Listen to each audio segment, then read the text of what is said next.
nin ka shaqaysa daawada dhaqameedka oo la yiraahdo jaamac ninkaas oo dadka ka tuma cudurka mingiska ayaa waxa uu yimid professor Gherardishi oo ah professorka psychiatrika ama cudurka maskaxda ee jaamacadda Pisa ee dalka Talyaaniga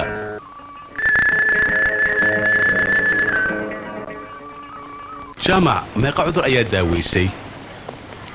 cudurka jinka ee dadka madaxa ka gala jini dadka jirkiisa ku jira haa maxaad ku samaysaa waan daaweynaa qofka ma raystaa haa imisa wax badan ma dumar baa u badan dadka daaweysaan dumar iyo ragba qofka maanta daaweynayna waa nin waa gartay ma qaali baa daaweyntaan maya ma badna waa 1,000 shilin qofkiiba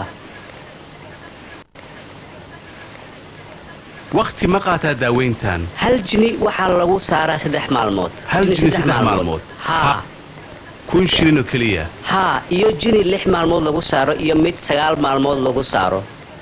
waa gartay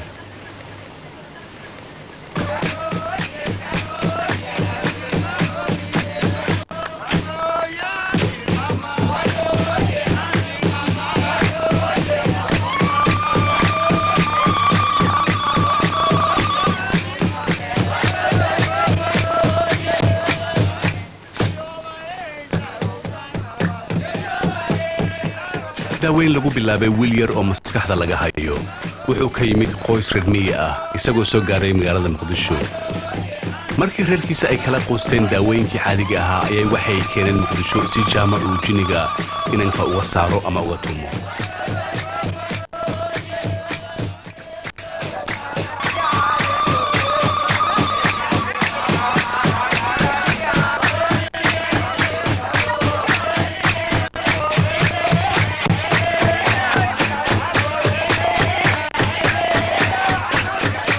waxay aaminsan yihiin wiilkan inuu jini aad u weyn ku jiro dumarku waxay ku haysayeen inuu jiniga wiilka ka baxo iyaga u ballan qaadaya hadiyado kala duwan sida lo geel ari iyo dahab marka jiniga laga saaro waxa dhacda inuu jaamac u yimaado inanka kalana hadlo dhegta isagoo leh jiniyow maxaad u baahan tahay ka bax wiilkan waxa dhacda mararka qaarkood inuu jiniga markiiba ka baxo laakiin aad bay u adagtaa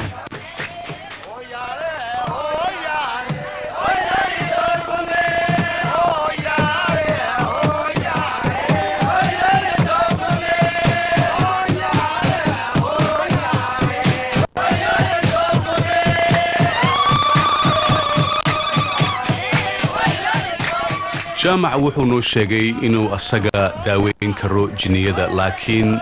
in jiniga markuu ka baxayo uu ilaah uun ka saari karo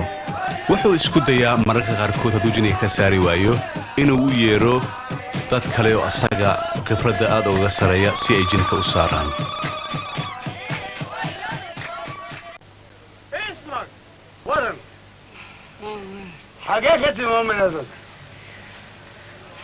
حاجات الرعد شوفوا والله